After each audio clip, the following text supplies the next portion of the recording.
संभल मामले पर साफ तौर से अब जो वहाँ के बाल योगी हैं उन्होंने ये तक कहा है कि जो भगवा रंग इस मस्जिद पर होना चाहिए, क्योंकि हरा रंग जिस तरीके से किया जा रहा है तो भगवा भी होना चाहिए, और अगर नहीं हो सकता तो सफ़ेद रंग तो इस मस्जिद पे होना चाहिए, क्योंकि अभी ये सरकारी एक तरीके से है। हमारे साथ समाजवादी पार्टी के नेता और स्पोक्स पर्सन अमित जमई जी हैं। अमित जी, अब भगवा रंग की मांग, क्योंकि पहले तो पुताई जो हो रही थी वो हरे रंग से हो रही थी, अब कह रहे हैं इस पर हरा रंग नहीं होना चाहिए, अब भगवा होना चाहिए, भगवा ना हो तो सफ़ेद हो। देखिए, समाजवादी पार्टी की ये समझ है कि भारतीय जनता पार्टी इस देश को धर्म के नाम पे बांट रही है, भाषा के नाम पे दक्षिण बनाम उत्तर कर रही है, और अब रंग कैसा होगा, पूरे देश का रंग कैसे होगा, ये तय करना चाहते हैं। अगर आपको रंग में दिक्कत है, हमें तो हरा रंग तो पीस का और ग्रीनरी का, एनवायरनमेंट से हमें तो जुड़ता हुआ दिखता है। तो आप जो हरा रंग है जो आपकी भारतीय जनता पार्टी के झंडे में, if you have any problem, काट के फेंक दो। हरा रंग तो आपके भारतीय जनता पार्टी के झंडे में है, वो इस्लामी हो गया, सफ़ेद सनातनी हो गया। ये एब्सर्ड क्वेश्चन है। मुख्य बात यह है कि उत्तर प्रदेश की योगी आदित्यनाथ की सरकार लॉ एंड ऑर्डर को कंट्रोल नहीं कर पा रही है। सारे जितने भी पुलिस कमिश्नर्स हैं, चाहे हमारे एसपी हों या एएसपी हों, इस वक्त सब इतिहासकार बने हुए हैं, इतिहास पढ़ा रहे हैं, क्या प्रोग्राम होगा, क्या नहीं होगा, धर्म क्या कहता है, लॉ एंड ऑर्डर क्या कहता है, उनको इससे मतलब नहीं है। क्योंकि उन्हें हमारे आदरणीय मुख्यमंत्री जी का टेस्ट मालूम है कि उनका टेस्ट है कि आप करप्शन करो, चोरी करो, डकैती करो, आप कोई रेप की घटना हो उसको मैनेज ना करो, लेकिन सीएम की तरफ से आप मुसलमानों को गाली दे दो, आपका प्रमोशन हो जाएगा।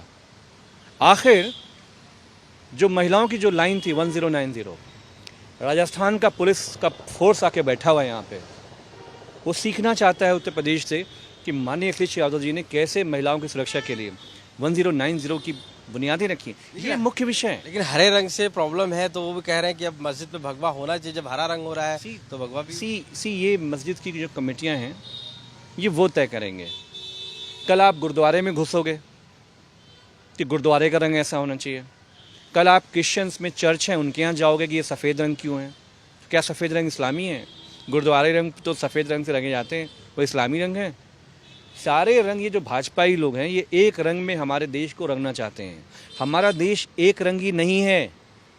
माननीय अखिलेश जी ने कई बार कहा है कि हम सतरंगी लोग हैं, और सुनीता विलियम से सीखो कि एक बेटी देश दुनिया में भारत को, दुनिया को कहाँ ले जाना चाहती है, और तुम 1000 साल पीछे गड़े मुर्दे उखाड़ रहे हो। तो साफ तौर से समाजवादी पार्टी का कहना है कि हमारा देश सतरंगी है, एक रंगी नहीं है, और ऐसे में जो रंग की बात की जा रही है वो बिल्कुल बेबुनियाद है, और कहीं ना कहीं समाजवादी पार्टी इसका कभी समर्थन नहीं करती है। लखनऊ से कैमरा पर्सन गौरव गुप्ता के साथ आशीष श्रीवास्तव, आज तक। उत्तर प्रदेश सरकार के मंत्री संजय निषाद ने साफ अपने एक बयान में कहा है जनता को, जब वो संबोधित कर रहे हैं, कि हम ऐसे ही यहाँ नहीं पहुँचे हैं, कई पुलिस कर्मियों की टांगें तोड़ी हैं, उनको गड्ढे में किया है, तब जाके यहाँ पर आए हैं। हमारे साथ समाजवादी पार्टी के नेता और स्पोक्स पर्सन अमित जमई जी। अमित जी, वो कह रहे हैं कि हमारे कार्यकर्ताओं को पुलिस ना छुए, किस तरीके से हम यहाँ पर पहुँचे हैं, और हमने यहाँ तक किया है कि जो कई पुलिस कर्मियों की टांगें तोड़ के गड्ढे में डाली हैं। देखिए, हमारे कौमी सदर अखिलेश जी ने, हम कब से ये बात कह रहे हैं कि पीडीए पे जुल्म हो रहा है, अन्याय हो रहा है। अच्छी बात है कि अब संजय निषाद भी कहना शुरू कर रहे हैं। अभी ओम प्रकाश राजभर जी की जो बेटे हैं अरुण राजभर, उन्होंने कहा कि राजभर समाज के साथ उत्तर प्रदेश की योगी सरकार में अन्याय हो रहा है। लेकिन हम संजय निषाद जी से चाहते हैं कि संजय निषाद जी जिस कुर्सी पे बैठे हो, ये जनाजा नहीं है। आप तो मार्शल कौम हो, पीडीए मार्शल कौम है, लड़ने भिड़ने वाले लोग हैं। सबसे बड़ी बात ये कि निषाद समाज माननीय अखिलेश जी से मिलने आ रहा है आजकल।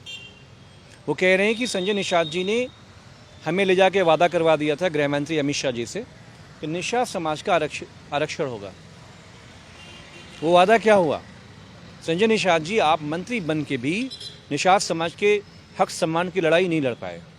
तो अब निषाद समाज माननीय अखिलेश जी की तरफ बहुत उम्मीदों से देख रहा है, और हम लोग उस आरक्षण की लड़ाई को, जो प्रोपोर्शनेट आरक्षण है, उसको देने के लिए 27 तक एक मिलिटेंट लड़ाई का हम आगाज़ करेंगे। और संजय निषाद जी से चाहेंगे कि संजय जी, इतिहास आपको याद रखेगा कि आपने भारतीय जनता पार्टी की शरण में निषाद समाज को ले जाके उनको अपमानित करने का काम किया था। क्या हुआ महाकुंभ में? महाकुंभ में हज़ारों नाविकों को हफ्ता वसूली देना पड़ा।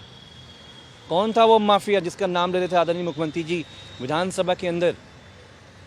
लेकिन पुलिस कर्मियों को लोग इस तरीके से वो कह रहे हैं कि हमारे कार्यकर्ताओं को ना छेड़ा जाए, वरना हम यहाँ तक पहुँचे हैं तो ऐसे ही नहीं। देखिए, अभी तो आदरणीय योगी आदित्यनाथ जी का आशीर्वाद है संजय निषाद जी के ऊपर। जब तक आशीर्वाद है, अगर ये बात कोई इंडिया ब्लॉक का समाजवादी पार्टी का एमएलए कह देते कि हमने किसी को मारा ऐसे, उसकी तो मेंबरशिप चली गई होती। तो क्या संजय निषाद जी जिस तरह से पुलिस कर्मियों को वो कह रहे हैं हाथ पैर तोड़ देंगे, वो पुलिसकर्मी कौन है? वो भी तो हमारे उत्तर प्रदेश के खेतिहर किसानों मजदूरों के बेटे हैं। पुलिस फोर्स में उनकी मजबूरी हो सकती है कि वो भाजपाई मजबूरी में कोई काम कर रहे हों, लेकिन हैं तो वो हमारे किसान मजदूरों के बेटे। तो क्या उनके ऊपर कोई एक्शन आदरणीय मुख्यमंत्री जी लेंगे? क्या उनकी मेंबरशिप जाएगी? क्या उनके ऊपर एफआईआर होगा? तो हम ही समझते हैं कि मुख्य जो बात है, निषाद समाज का जो आरक्षण का वायदा गृह मंत्री श्री अमित शाह जी ने किया था, निषाद समाज के साथ उनको अपमानित किया गया। तो साफ तौर से समाजवादी पार्टी के नेता का मानना है कि जिस तरीके से संजय निषाद इस तरीके की बात कह रहे हैं, उस पर वो किसान के जो बेटे हैं पुलिसकर्मी, उनके लिए वो कह रहे हैं। भले ही वो बीजेपी के अंडर मजबूरी में काम कर रहे हैं, लेकिन किसी पुलिसकर्मी के लिए ऐसा कहना काफ़ी निंदनीय है। और अगर ऐसा कोई और कहता या समाजवादी पार्टी ब्लॉक कहता तो अब तक कार्रवाई हो जाती। लखनऊ से कैमरा पर्सन गौरव गुप्ता के साथ आशीष श्रीवास्तव, आज तक।